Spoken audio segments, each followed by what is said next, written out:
गाँव में भी थोड़ी सी कमी होती है, सभी लोग यज्ञशाला में नहीं पहुँच पाए हैं, लेकिन हम अपनी तरफ से हम पूरा प्रयास करेंगे कि आप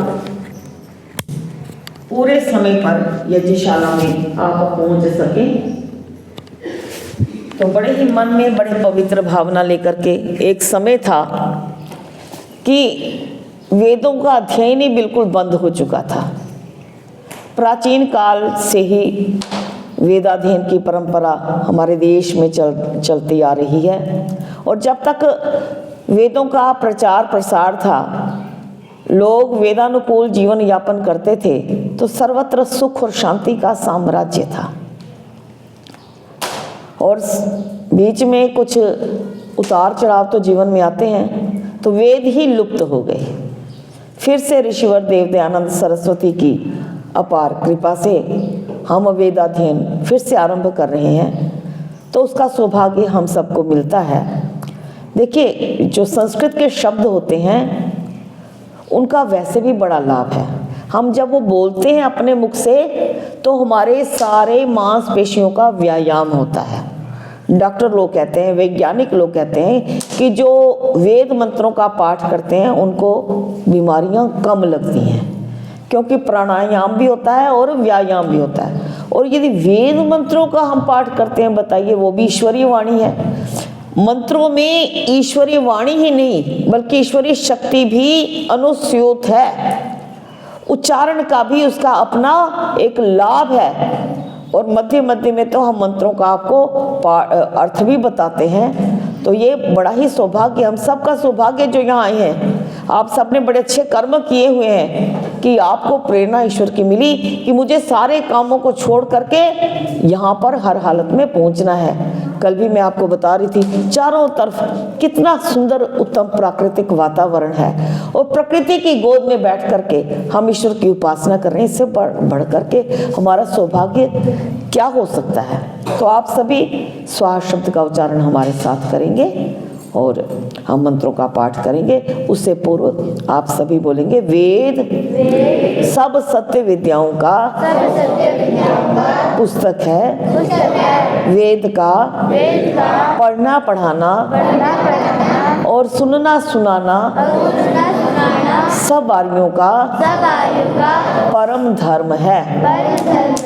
ओम समश्रुतेन गमेमहि मां श्रुतेन विराधिषि।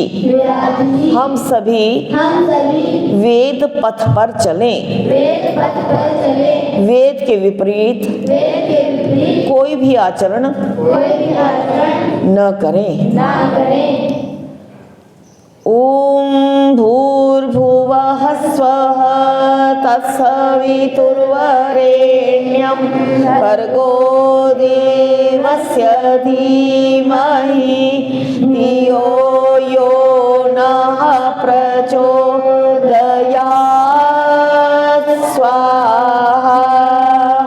ओम विश्वानि देव सवितर्दुरितानि यद्भद्रं तन्न आसुव स्वाहा। कल हमने यजुर्वेद के 40 मंत्रों का पाठ किया था। आज हम 41वें मंत्र का पाठ करने जा रहे हैं। मेरे साथ आप बोलोगे। हमारी आज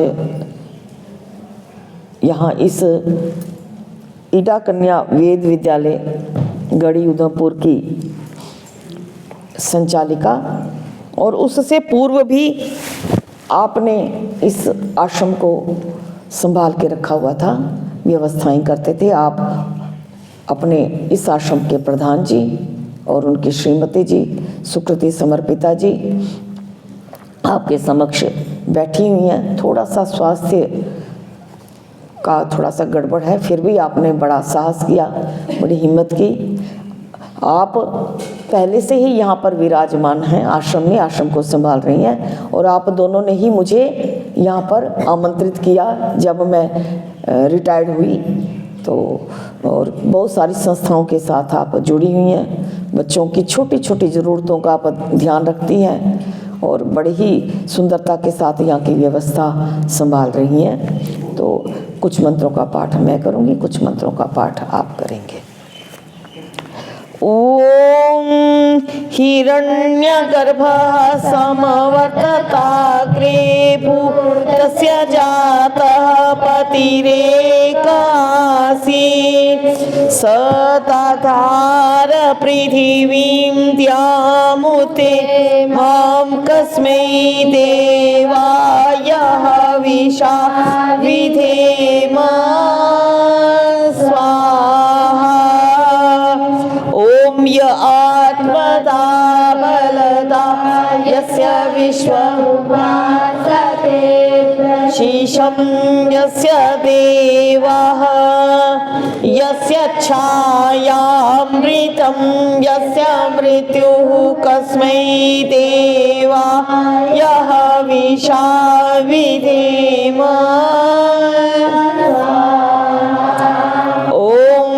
प्राणतो निमिषतो महित्वैकनिद्रा जगतो बभूव य ईशे अस्य द्विपदश्चतुष्पद कस्मै देवाय हविषा विधेम स्वाहा।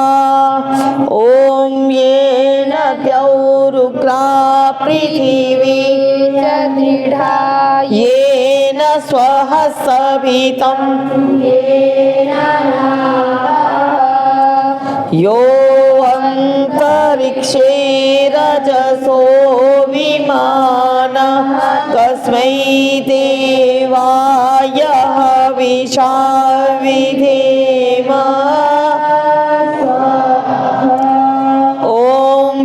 प्रजापतेन त्वदेतान्यन्यो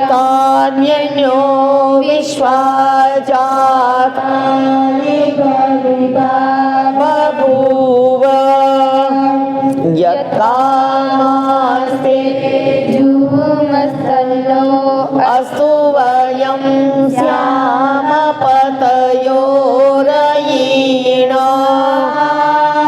स्वाहा।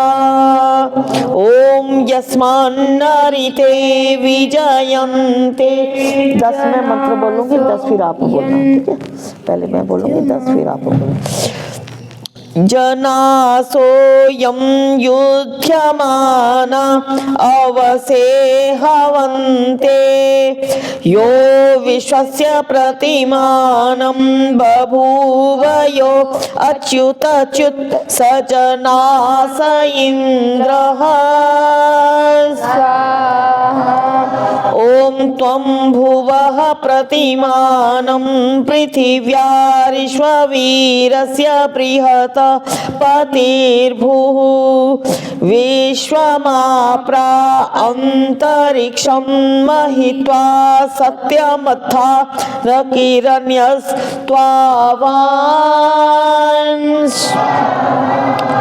ओम त्वं विश्वस्य धनदा असि श्रुतो ययीं भवन्त्याजयः तवायं विश्वः पुरुहूत पार्थिवो वस्योर्नामभीक्षते। ओम बलं देहि तनूषुनो बलमिन्द्रानडत्सुनः बलं तोकायतनयाय जीवसे त्वं हि बलदा असि स्वाहा।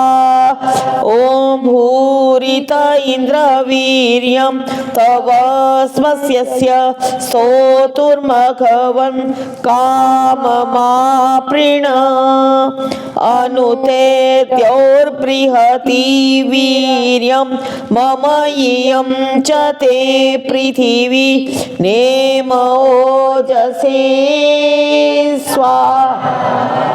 ओम भूर्भुवः स्वः तत् तत्सवितुर्वरेण्यं भर्गो देवस्य धीमहि धियो यो नः प्रचोदयात् स्वाहा।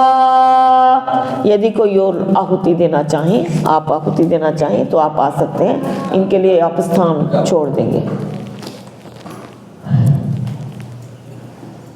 अब सम्मान्य विदुषी बहन सुकृति जी आगे के 10 मंत्रों का पाठ करेंगी और स्वाहा शब्द का उच्चारण आप सभी करेंगे।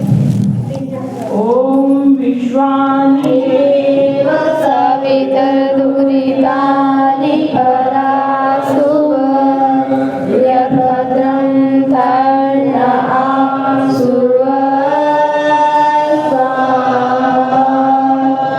ओम इंद्रस्य कंसु पिता पुरुषि व्रतानि देवानमिनन्ति विश्वे दाधार्यः पृथिवीं जानुते मां जजान सूर्यमुषं संसुदंसः स्वाहा। ॐ मृत्योः पदं योपयन्तो यदैतद्रागीय आयुः प्रतरं ददानः आप्यायमाना प्रजया बलेन शुद्धः पूता भवतर्यज्ञिया सह स्वाहा। ॐ सहस्रं साकमर्चपरिष्टो भगविशन्तिः शतेन मनवनो नरुरिन्द्राय ब्रह्मोद्यतमर्जननुं स्वराज्यम् स्वाहा। ॐ तमित्सखित्व ईमहे तं रायेतं सुवीर्ये शक्र उतनः शकदिन्द्रो वसु दयमानः स्वाहा। ॐ त्वं नः पश्चाददराधुतरारतुपुरिन्द्रनिपाहि विश्वतः आरे अस्मन् कृणुहि दैव्यं भयमारे हेतिर्देवीः स्वाहा। ॐ योगे योगे तवस्तरं वाजे वाजे हवामहे सख्याय इन्द्रभूतये स्वाहा। ॐ ऋषिर्धि पूर्वजा अस्ते ईशान ओजसा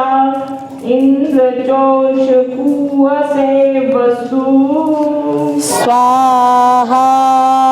ओमुतो भाते पुरुष्या इदासनेषां पूर्वेषां शृणो ऋषीणाम् अदाहं त्वामदवज्जवो भगिनी त्वं न इन्द्रासि प्रमतिः पितेव स्वाहा।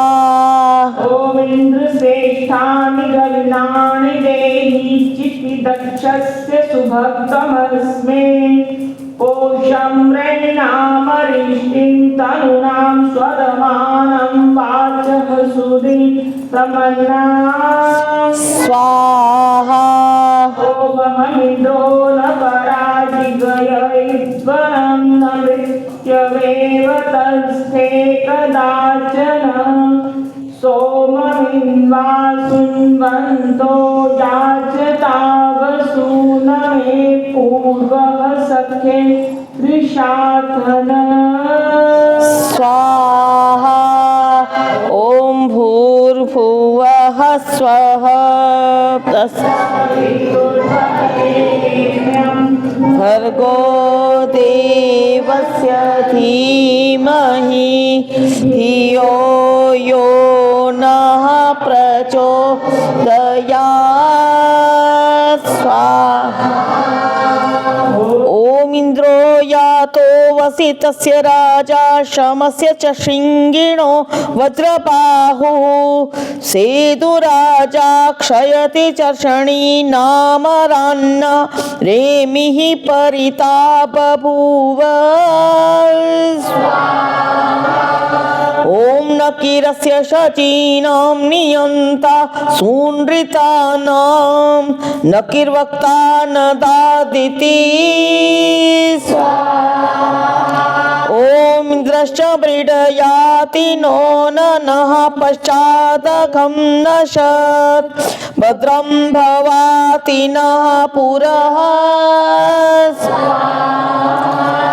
ॐ इन्द्र आशाभ्यस्परि सर्वाभ्यो अभयं करत् जेता शत्रून् विचर्षणिः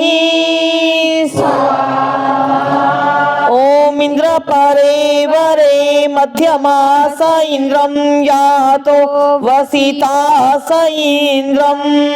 इन्द्रं क्षीयन्त उत युध्यमाना इन्द्रं नरो वाजयन्तो हवन्ते स्वाहा ॐ त्वं सोमासि सत्पतिस्त्वं राजोत वृत्रः त्वं भद्रो असि क्रतुः स्वाहा ॐ त्वं च सोमनो वशो जीवातुं नमरामहे प्रियस्तोत्रो वनस्पतिः स्वाहा ॐ सोमयासेमयो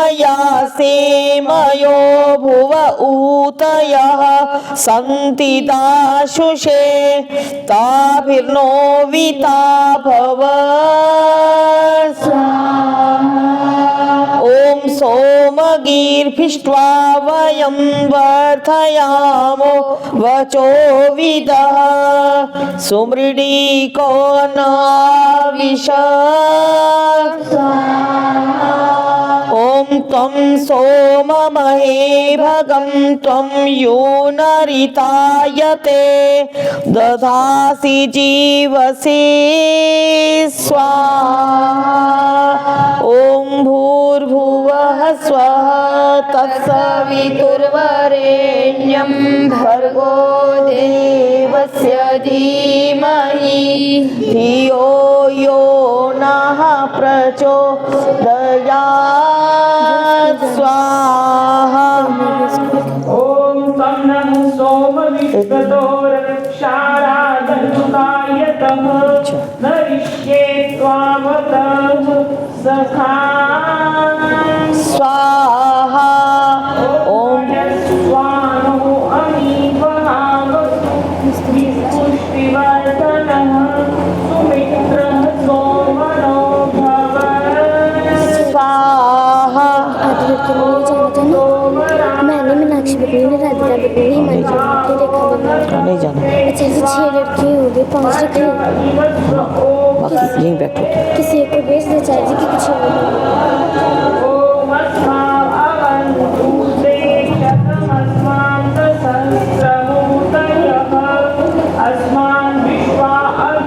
तयः स्वाहा रेखा को कहो रेखा तुमने नहीं जाना तुमने रुकना है उठ गई है उसने जाना स्वाहा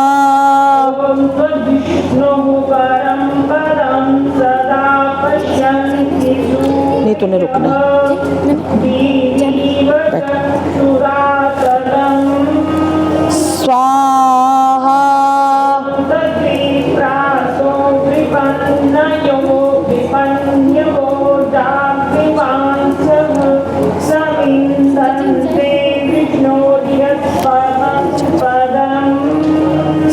स्वाहा विष्णु कर्माणि पश्यद्यदो व्रतानि पश्वशे इन्द्रस्य युज्यस्य सखा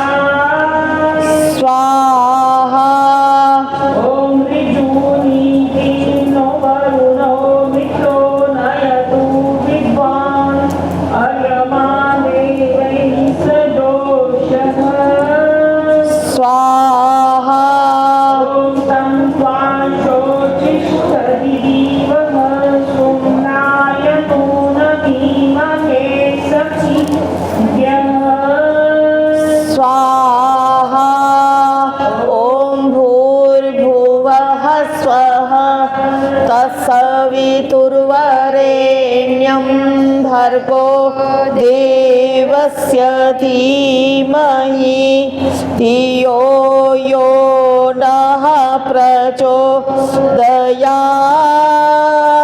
स्वाहा। बड़े ही सुंदर सुंदर मंत्रों का पाठ आपके समक्ष चल रहा है।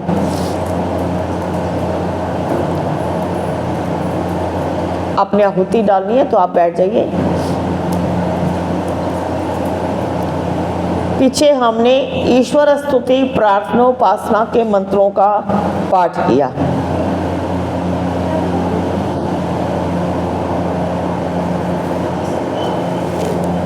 तो उसमें से एक मंत्र है जो मुझे बड़ा ही प्यारा लगता है। जो अर्थ हैं वो सामने लिखे हुए हैं इन बैनरों के ऊपर, लेकिन उसकी गहराई से जब यदि हम विचार करेंगे तो बहुत ही सुंदर बात इसमें कही। मंत्र है ओम यात्मदा बलदा यस्य विश्व उपासते प्रशिशम यस्य देवाः यस्य छायामृतम यस्य मृत्यु कस्मै देवाय हविषा विधेम।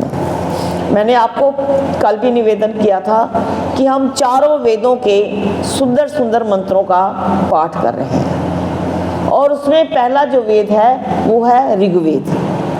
जो ऋग्वेद है वो ज्ञान का वेद है, और यजुर्वेद कर्म का वेद है, और सामवेद उपासना का वेद है, और अथर्ववेद विज्ञान का वेद है। संसार में 3 प्रकार के कर्म हैं जो मनुष्य को करने चाहिए। संसार में पता नहीं कितने असंख्य अनंत कर्म हैं, उनको हम 3 भागों में बांट सकते हैं, ज्ञान, कर्म और उपासना। तो ज्ञान भी बहुत प्रकार का है। तो ऋग्वेद में हर पदार्थ का ज्ञान, जो भी संसार में जितने भी पदार्थ हैं उन सब का ज्ञान दिया गया है। चाहे ईश्वर है, चाहे जीव है, चाहे पशु पक्षी हैं, चाहे वृक्ष हैं, चाहे नदियां हैं, हर एक पदार्थ के संबंध में बड़े सुंदर सुंदर उसमें विचार प्राप्त होते हैं। और ऋग्वेद में सूक्त हैं जिसमें हम परमपिता परमात्मा के अनंत नाम हैं। कोई सूक्त है, सबसे जो पहला सूक्त है ऋग्वेद में वो है अग्नि सूक्त। हमने परमात्मा को अग्नि रूप में याद किया। उसके बाद इंद्र सूक्त प्राप्त होते हैं, हम ईश्वर को इंद्र के रूप में याद करते हैं। कभी कभी हम ईश्वर को सोम के रूप में याद करते हैं, कभी कभी हम मित्र के रूप में याद करते हैं, कभी कभी वरुण के रूप में याद करते हैं।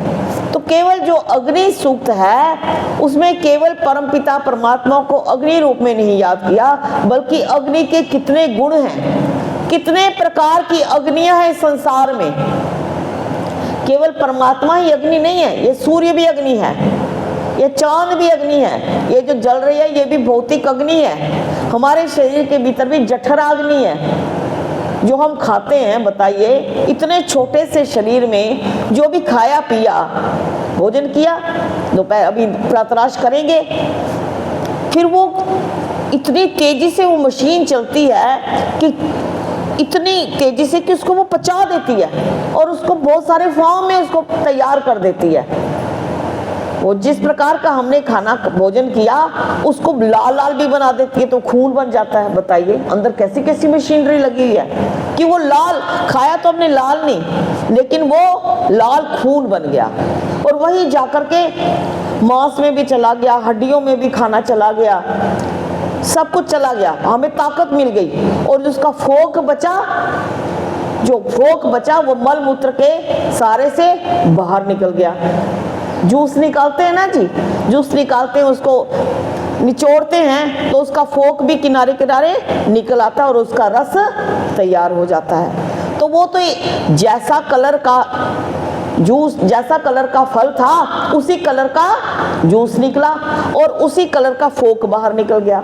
लेकिन शरीर में कैसी कैसी मशीनरी है कि हमने खाया तो कुछ और निकला कुछ और कितने फार्मों में निकल आया, तो कितनी जबरदस्त। तो ये सारी जो चीजें हैं परमपिता परमात्मा के द्वारा बनाई हुई, उसका सारा का सारा जो ज्ञान है वो किसमें होता है? वेदों से होता है। समुद्र में भी बताओ जल बह रहा है और उसमें भी कई बार आग निकल जाती है। वृक्षों में जब आपस में वृक्ष टकराते हैं तो वहां से भी अग्नि निकल जाती है, वडवानल, उसको वडवानल बोलते हैं। तो इस प्रकार से बहुत सारी अग्नियां हैं इस संसार में। उन सारी अग्नियों का वर्णन अग्नि सूक्त में है। केवल भौतिक अग्नि नहीं, और जो हमने घर में भी जलाते हैं अग्नि, वो भी अग्नि है।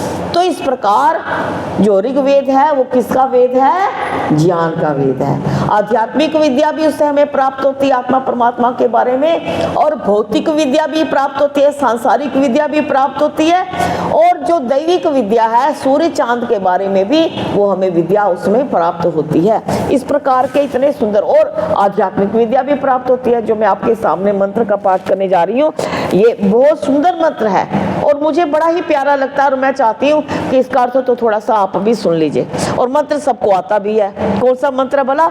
यो आत्मदा बलदा यस्य विश्व उपासते प्रशिशम यस्य देव। इसके शब्दों पर गहराई पर तो जाएं है। ईश्वर स्तुति प्रार्थना उपासना के मंत्रों का जब हम पाठ करते हैं तो मैं प्राय कहती हूँ श्रद्धा से, प्रेम से, पवित्रता से इन मंत्रों का हम अब पाठ करेंगे।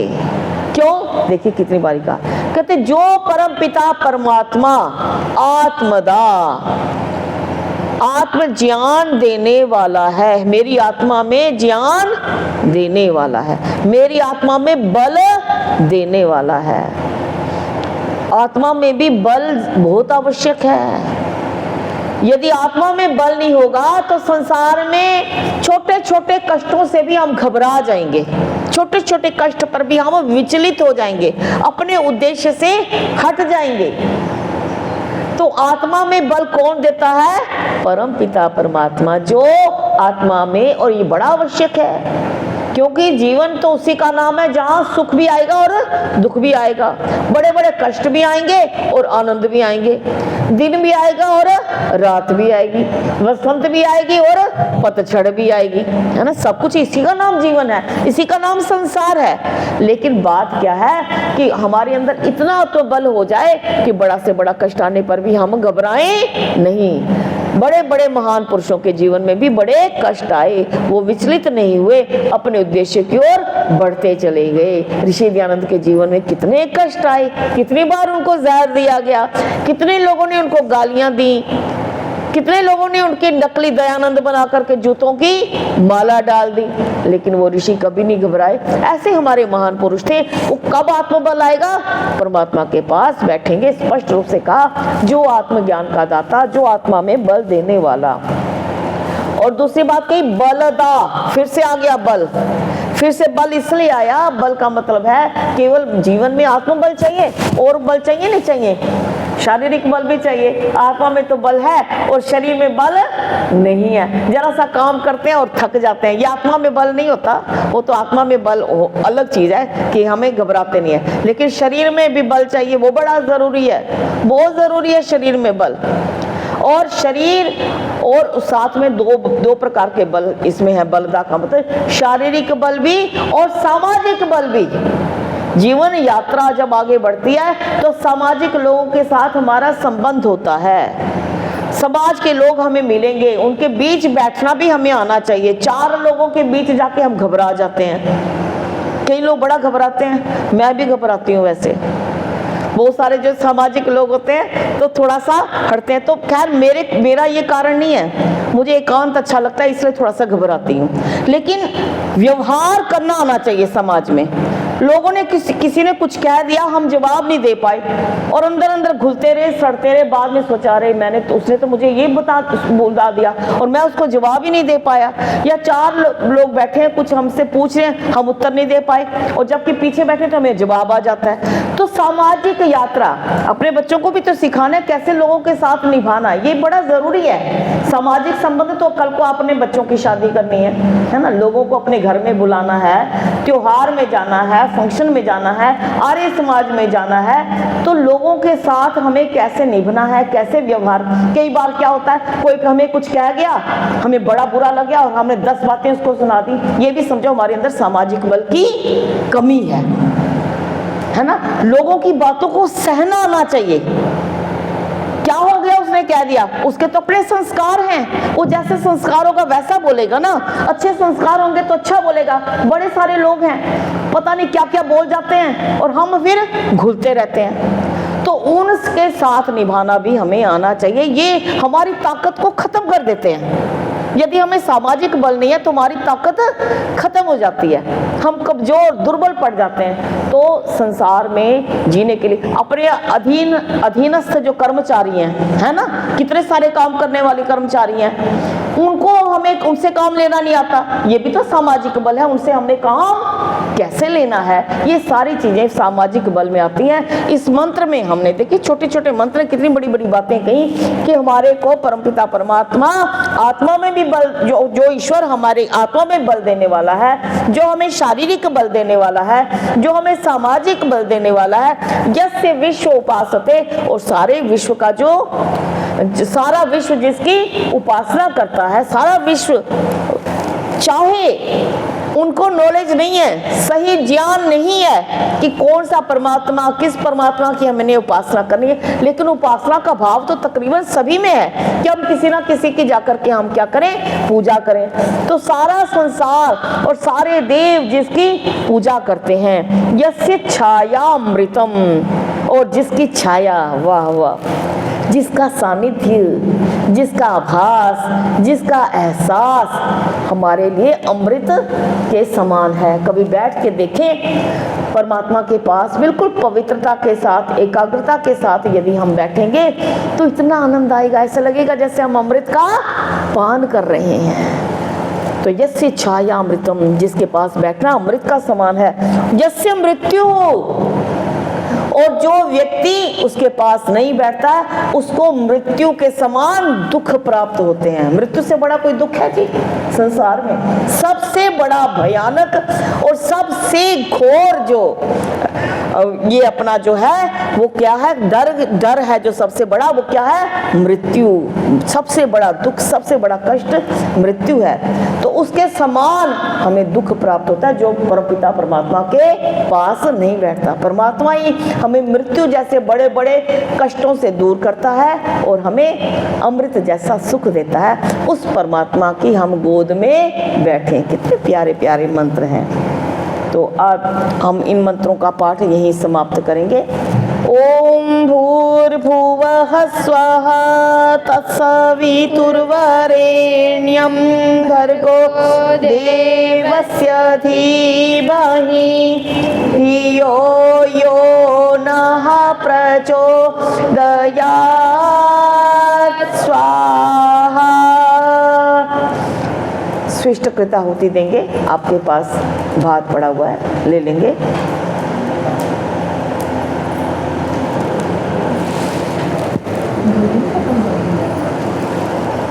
अभी 10 मिनट 5-7 मिनट और लगेंगे, फिर 9:30 से आपका प्रवचन भी है ना, भजन भी है,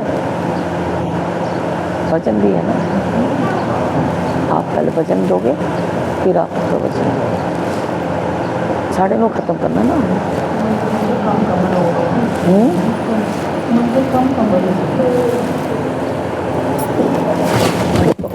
क्या बोलने का आपको समय मिल जाए। 9:30 खत्म, हाँ 9:30 खत्म करना, 9:30। ओम यदस्य कर्मणोत्यरीरिचं यद्वान्यु नमिहा करम् अग्निष्ठ सृष्ट कृत्विद्या सर्वं सृष्टं सुहूतं करोतु मे अग्नये सृष्ट कृते सुहूतहुते सर्व प्रायश्चित्ता हुतीनां कामानां समर्थयित्रे सर्वान्नः कामान् समर्थय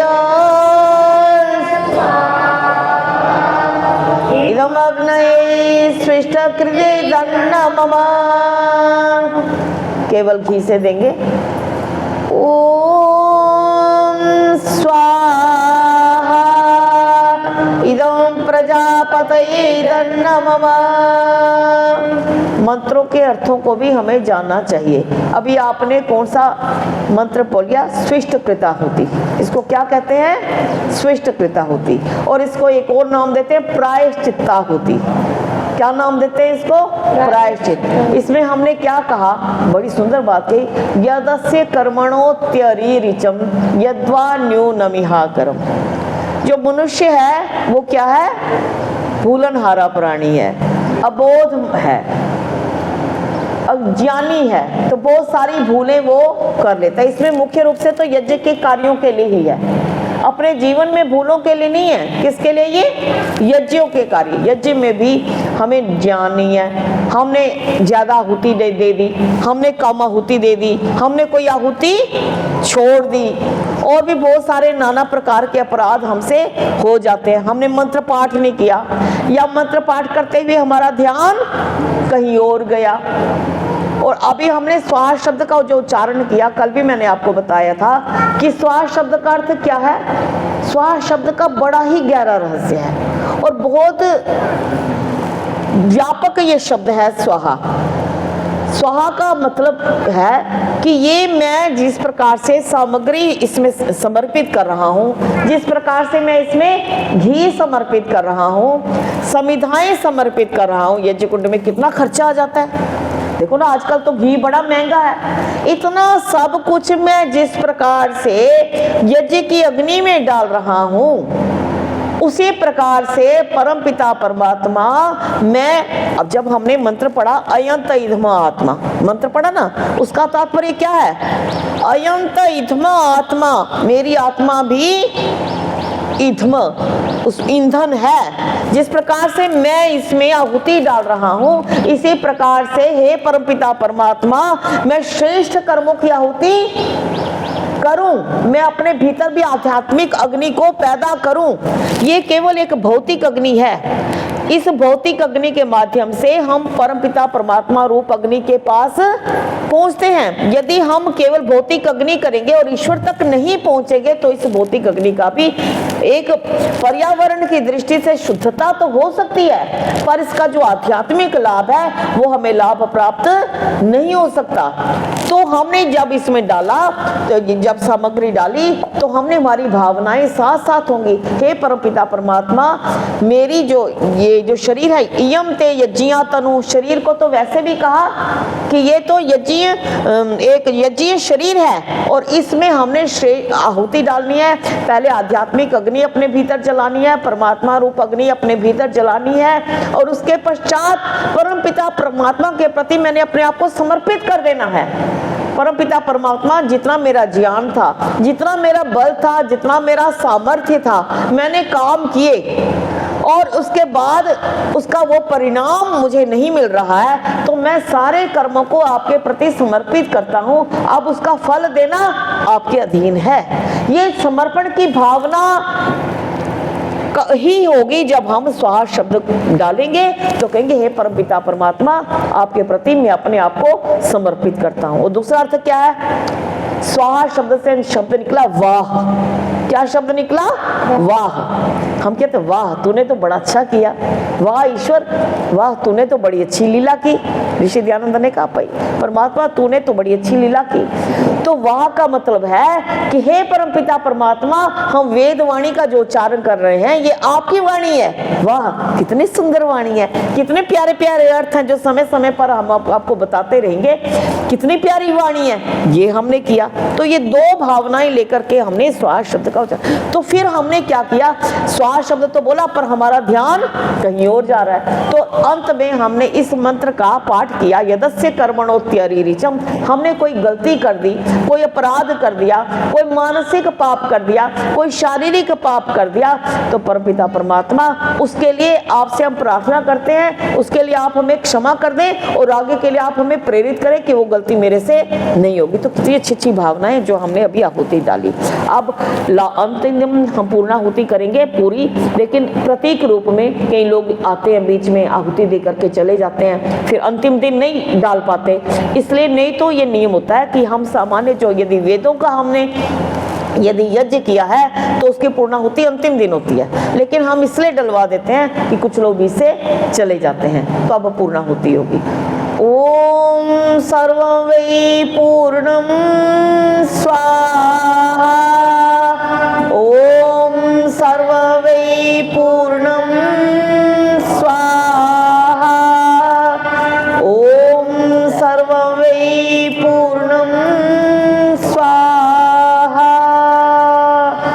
बलवेश्वर देव यज्ञ की आहुति देंगे, भाई साहब जी घी से देंगे और माता जी बहनें भात से देंगी। ओम अग्नये स्वाहा, ओम सोमाय स्वाहा, ओम अग्नि सोमाभ्याम स्वाहा, ओम विश्वेभ्यो देवेभ्यः स्वाहा, ओम धन्वन्तरये स्वाहा, ओम कुवै स्वाहा, ओम अनुमत्यै स्वाहा, ओम प्रजापतये स्वाहा, ओम द्यावा पृथ्वीभ्यां स्वाहा, ओम सृष्टकृते स्वाहा। यज्ञ प्रार्थना करेंगे, रख दीजिए, पात्र रख दीजिए।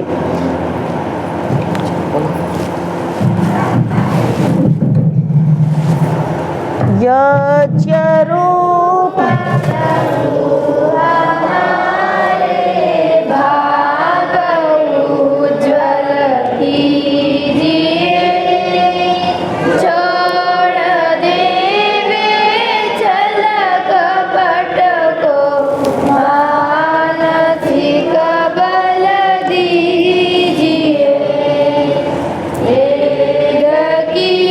बोले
अब आज के यजमानों को हम आशीर्वाद देंगे।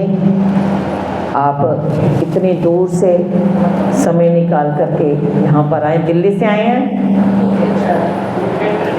कुरुक्षेत्र से आए हैं, कल ही आप पहुँचे और मैं पहली बार यहाँ पर आए हैं। तो आप सभी हृदय की गहराइयों से आपको आशीर्वाद देंगे कि आप स्वस्थ रहें, प्रसन्न रहें, तेजस्वी हों, वर्चस्वी हों, परमपिता परमात्मा की कृपा हमेशा आपके साथ बनी रहे। आप इसी प्रकार से स्वस्थ प्रसन्न होकर के प्रति वर्ष जब जब हमारा शिविर लगता है आप और लोगों को भी लेकर के यहाँ आते रहें। तो ओम ध्रुवासि ध्रुवोऽयं यजमानोऽस्मिन् आयतने प्रजया पशुभिर्भूयात् कृतेन द्यावा पृथ्वी पूर्येताम् इन्द्रस्य छदिरसि विश्वजनस्य छाया। ये पुष्प हैं, ये पुष्प, ये समीक्षा, ये दे दो, उधर दे दो।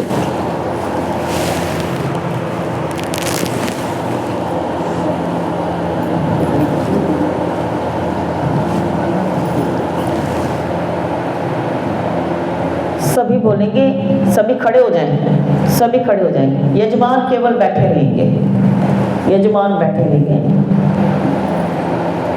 सभी बोलेंगे हे यजमानाः यूयं धीमन्तः श्रीमन्तः बुद्धिमन्तः तेजस्विनः वर्चस्विनः स्वस्थाः प्रसन्नाः भूयास्त हे यजमानाः यूयं धीमन्तः श्रीमन्तः बुद्धिमन्तः तेजस्विनः वर्चस्विनः स्वस्थाः प्रसन्नाः भूयास्त हे यजमानाः यूयं धीमन्तः श्रीमन्तः बुद्धिमन्तः तेजस्विनः वर्चस्विनः स्वस्थाः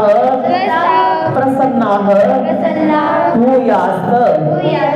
ओम सत्या सन्तु शुभा सन्तु शिवा सन्तु सफला सन्तु साधका सन्तु यजमानस्य यजमान परिवारस्य सर्वे कामाः ओम स्वस्ति ओम स्वस्ति ओम शुभं भवतु ओम स्वस्ति ओम स्वस्ति ओम स्वस्ति ओम स्वस्ति ओम स्वस्ति ओम शुभं भवतु ओम स्वस्ति ओम स्वस्ति।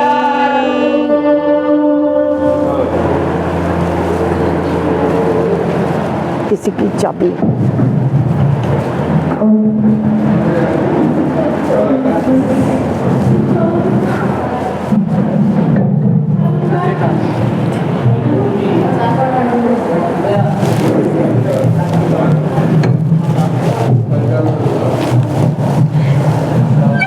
इधर मुंह कर लो बच्चों।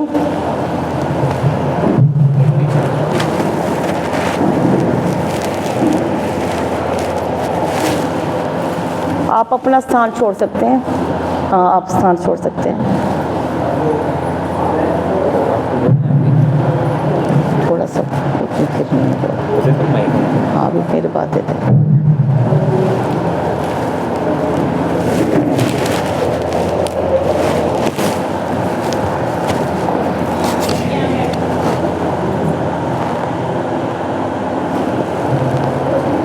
ईश्वर की असीम कृपा से वेद मंत्रों के साथ यज्ञ संपन्न हुआ। ये ले लो, ले लो।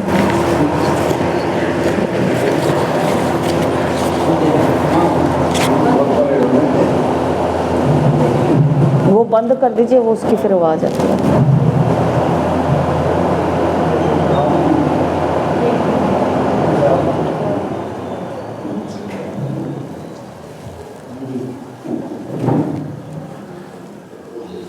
प्रातः काल की वेला है। यज्ञ की सुगंधी चकोर हमारे गूंज करके हमारे भीतर भी जा रही है। सुंदर पवित्र वातावरण हो रहा है।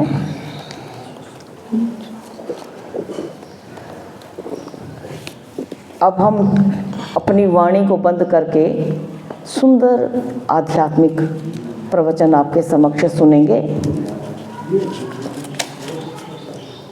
ईडा कन्या वेद विद्यालय, जो कि जम्मू कश्मीर का पहला गुरुकुल है, उसकी रूपरेखा भी तैयार करने वाली, इसकी शुरुआत करने वाली इस गुरुकुल की संचालिका, जम्मू कश्मीर आर्य वीरांगना दल की प्रधाना, भारत विकास परिषद वसुधैव कुटुंबकम नेहा घर, बहुत सारी संस्थाओं के साथ आप जुड़ी हुई हैं। मेरी छोटी बहन सम्मान्य सुकृति समर्पिता जी आपके समक्ष एक भजन रखेंगी और उसके पश्चात आप अपना आध्यात्मिक प्रवचन रखेंगी। सम्मान्य बहन सुकृति जी। पहले मैं भजन बान सुनाऊंगी, उसके साथ चलो कोई ठीक है।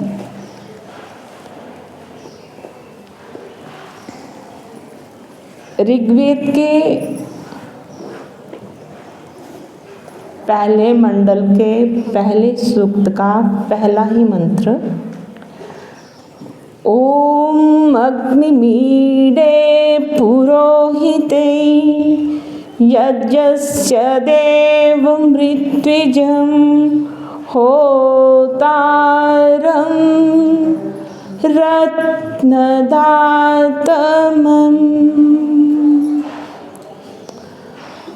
परमात्मा को हमने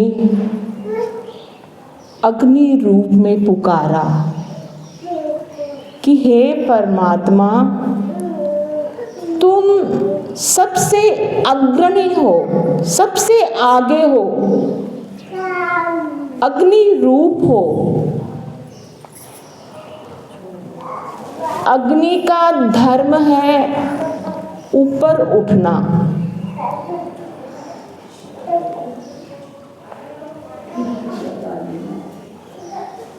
बड़े बड़े रॉकेट का आविष्कार हुआ, सैटेलाइट्स का आविष्कार हुआ, तो उन सब में कौन सा विज्ञान कार्य करता है? अग्नि विज्ञान।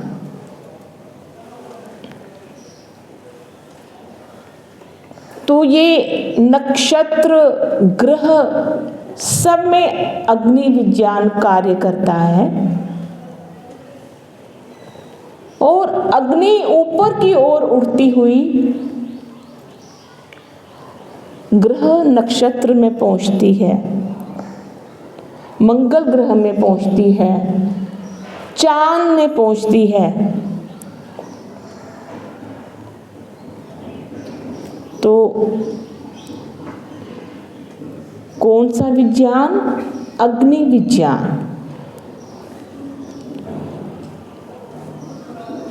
हमने जो भी आहुति, जो भी हवि सामग्री के माध्यम से हवन में डाली, वो ऊपर की ओर उठी, ऊपर की ओर उठी और पूरा वातावरण शुद्ध किया। पूरा वातावरण को शुद्ध किया, वायुमंडल को शुद्ध किया और बादल के माध्यम से, वर्षा के माध्यम से फिर धरती पर उपस्थित हुई।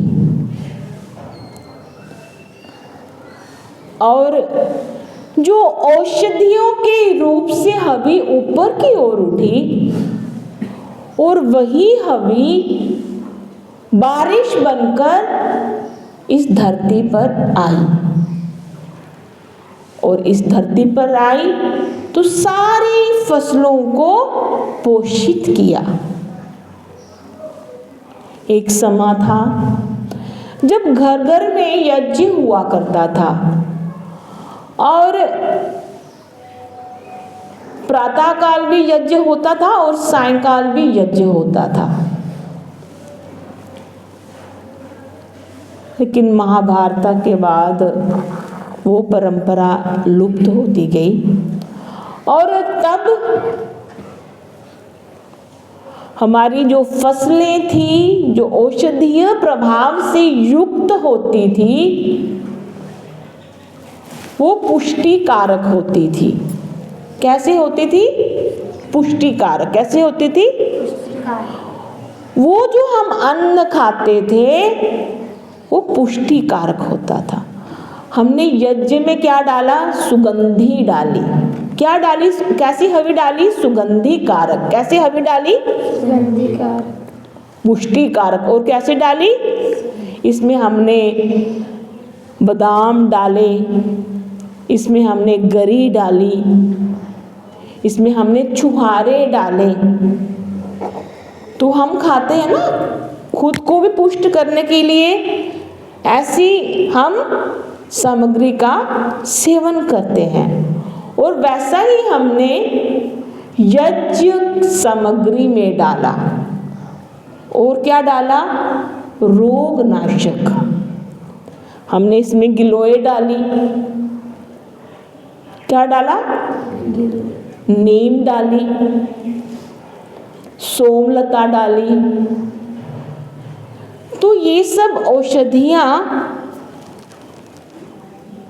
ये सब रोगनाशक औषधियों का सेवन किया।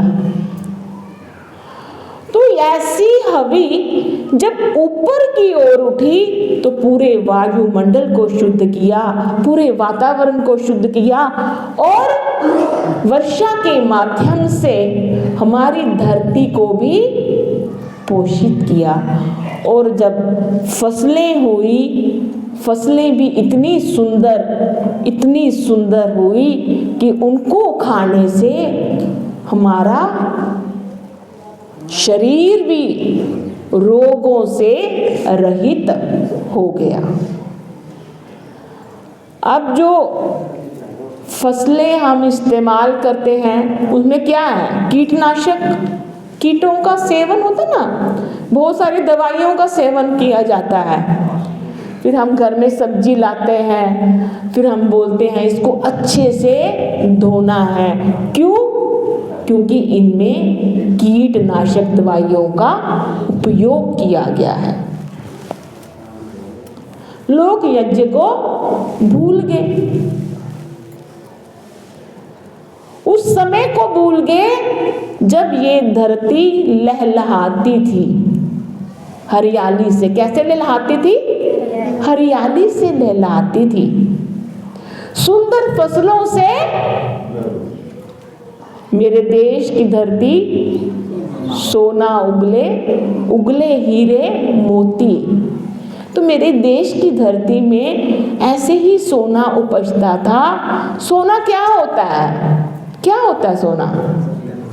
ये सुंदर सुंदर रोगनाशक फसलें जो हमारी धरती में उगा करती थी, और उससे हमारा देश सुसमृद्ध होता था।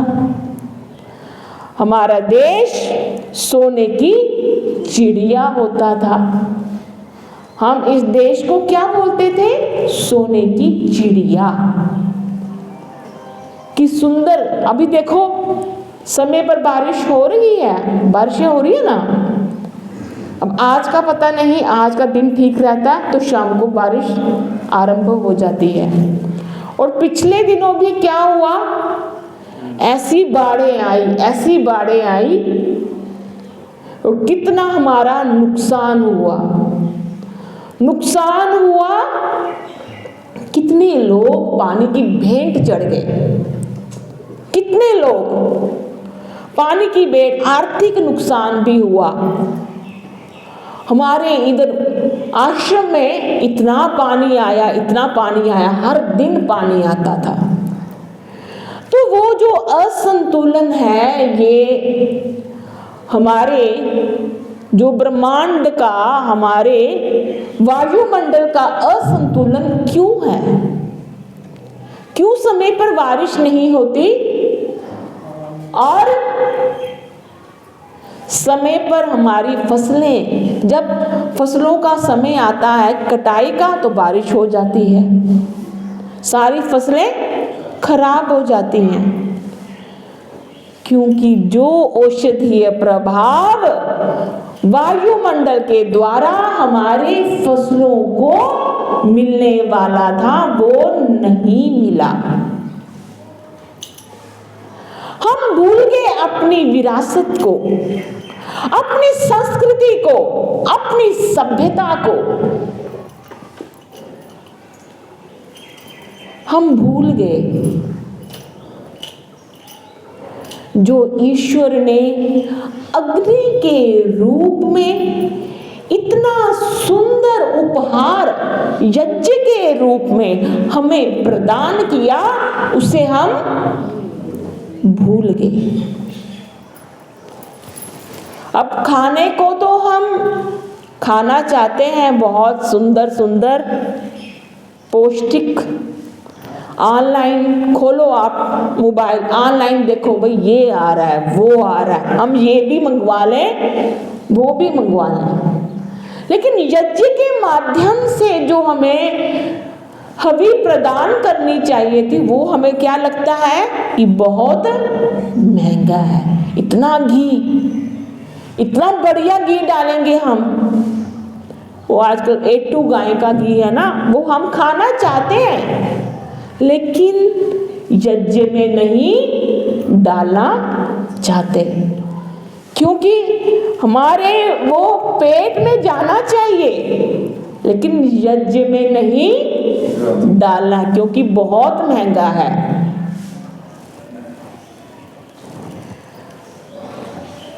यदि बारिश नहीं हो रही है तो वृष्टि यज्ञ होते थे कि नहीं होते थे?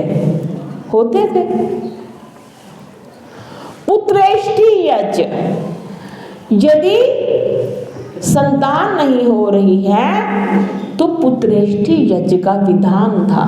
और कैसे करना है, कैसे नहीं करना है, हमारी ये उच्च परंपरा हमारे इस देश में विराजमान थी।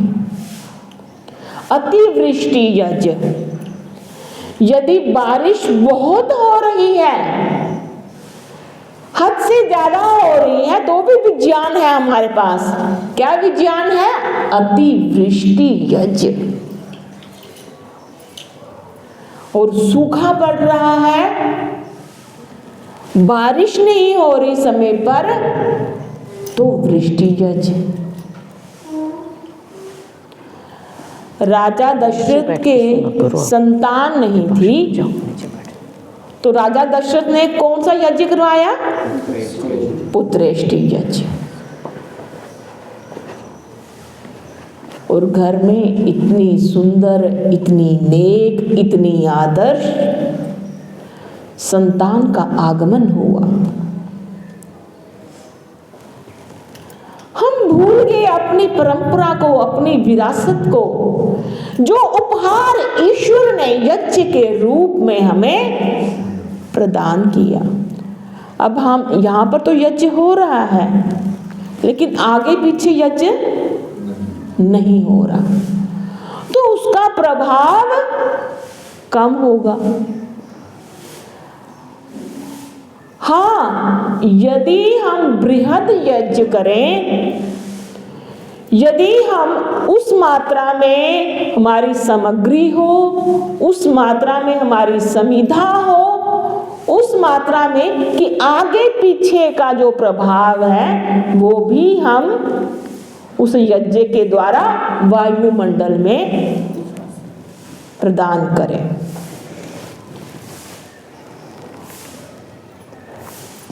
मुझे याद है, ये कुछ सालों पहले की बात है, पंडित विद्या भानु जी जम्मू में हुआ करते थे। तो बारिश नहीं हुई, बड़ी देर से बारिश नहीं हो, तो हम सब ने कहा कि हम वृष्टि यज्ञ करते हैं।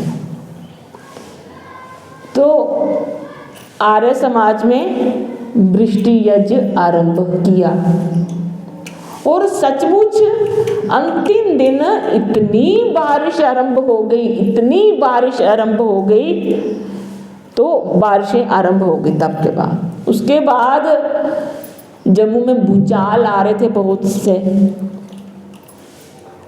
बार बार भूचाल आ रहे थे। तो तब भी पंडित विद्या भानु जी के ये हमारे प्रधान जी भी गए थे वहाँ भद्रवा। तो वहाँ पर इन सब ने ये जो हम ये भूचाल आ रहे थे उसको रोकने के लिए यज्ञ किया और सचमुच भूचाल रुक गए। तो ये एक विज्ञान है, ये ईश्वरीय वरदान है हमारे पास। हम जो चाहते हैं वो हमें अवश्य मिलता है। पुत्र चाहिए तो पुत्र मिलेगा, यदि आपको देश चाहिए तो अश्वमेध यज्ञ करो। अश्वमेध यज्ञ के माध्यम से आपको धरती मिलेगी। और पूरे संसार पे राज्य करना चाहते हो तो राजसूय यज्ञ करो। राजसूय यज्ञ के माध्यम से आप पूरे संसार के प्रतापी राजा बनोगे। तो यज्ञ की जो परंपरा है हम भूल रहे हैं।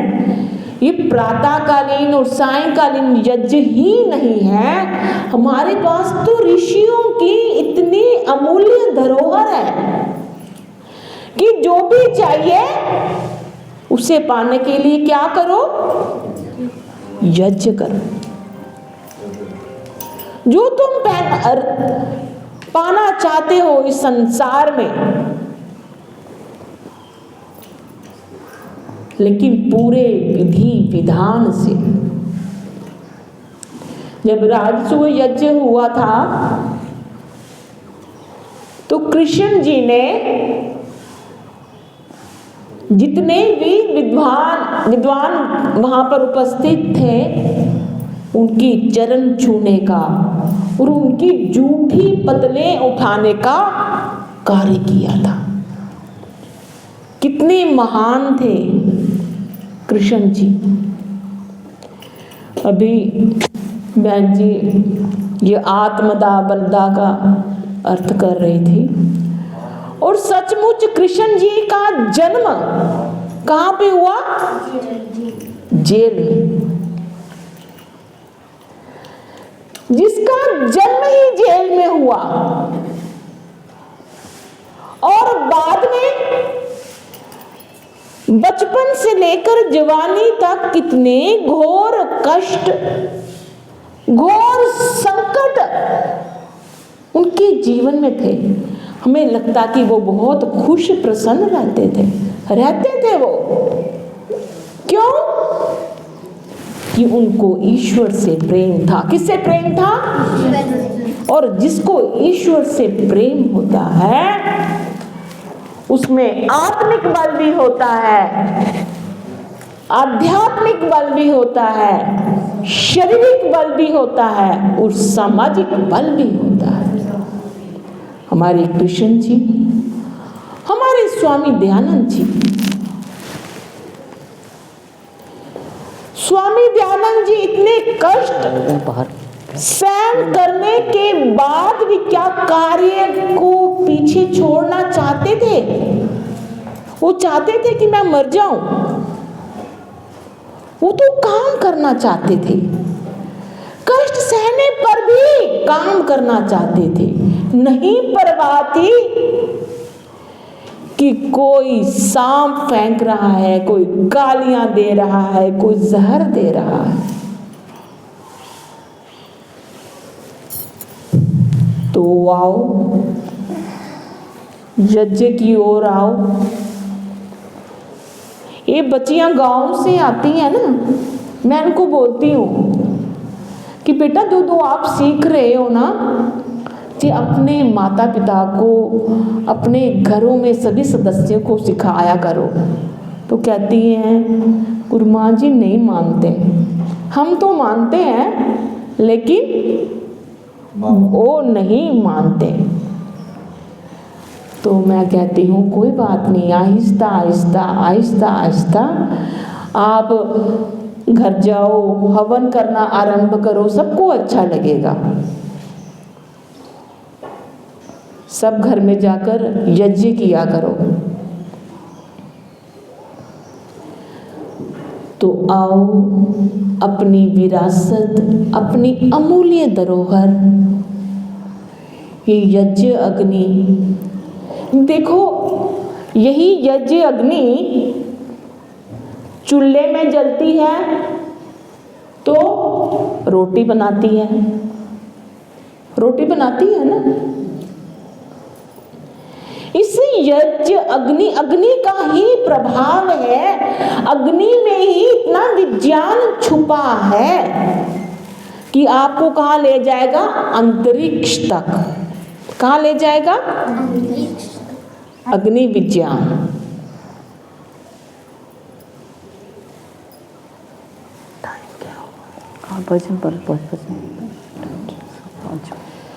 तो हम अपनी जो ईश्वर ने इतनी सुंदर धरोहर और इतना उपहार हमें दिया है, उसका प्रयोग करें और अपने जीवन को सुखद और सफल बनाएं, सुंदर बनाएं, और फिर से हमारा देश सोने की चिड़िया बने।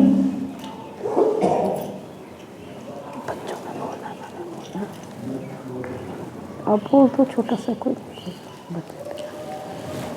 तो ईश्वर के सानिध्य से, ईश्वर के पास बैठने से हमारे अंतःकरण में प्रकाश मिलता है। एक तो भौतिक प्रकाश जो अभी हमने आह्वान किया, और एक आंतरिक प्रकाश जो सबसे आवश्यक है। एक छोटा सा गीत। दाता तेरी भक्ति का सुख है निराला, दाता तेरी भक्ति का सुख है निराला, अमृत पीवे कोई कर्मावान, दाता तेरे दर का जो है भिखारी, आशा तृष्णा मीटे मन की सारी, दाता तेरे दर का जो है भिखारी, आशा तृष्णा मीटे मन की सारी, प्रभु भक्ति में मन होवे मत वाला, अमृत पीवे कोई कर्मा वाला, प्रेम का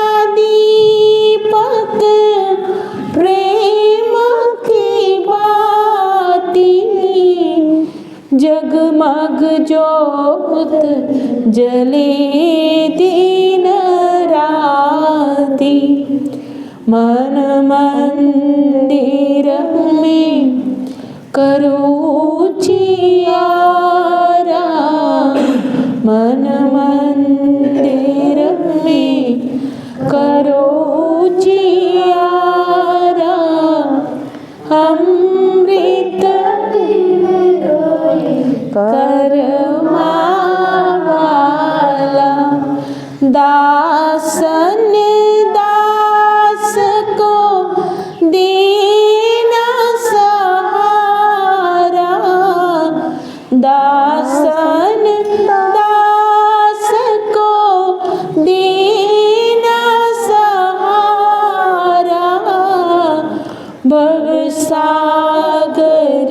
से पार उतारा, भवसागर से पार उतारा।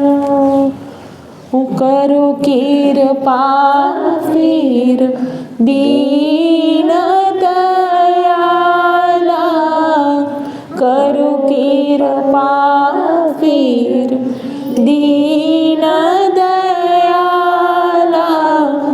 अमृत पीवे कोई कर्मा वाला, दाता तेरी सुख है निराला। अमृत पीवे कोई कर्मा वाला, अमृत पीवे कोई कर्मा वाला। दाता तेरे भक्ति का सुख है निराला। अमृत पीवे कोई कर्मा वाला, अमृत पीवे कोई कर्मा वाला, अमृत पीवे कोई कर्मा वाला।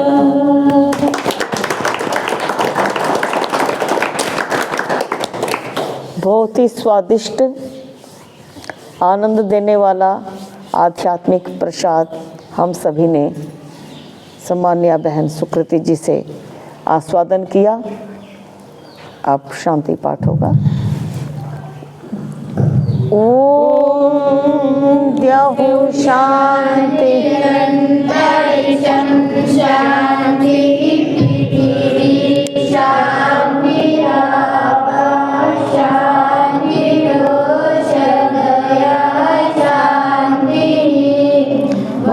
वनस्पतयः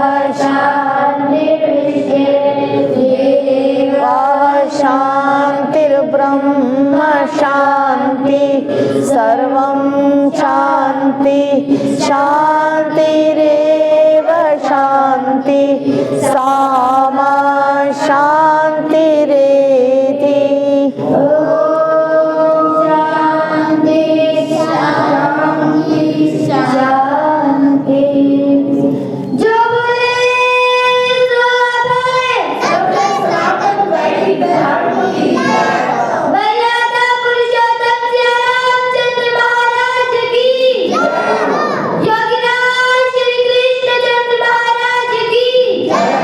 गुरुवार विजय जी की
सभी को नमस्ते। आप सभी यहाँ से प्रातराश करेंगे और उसके पश्चात 11:10 पर आप फिर से यहाँ पर आएंगे। तब तक आप अपना कमरे भी साफ कर लीजिए और प्रातराश भी कीजिए। सबको बहुत बहुत आशीर्वाद।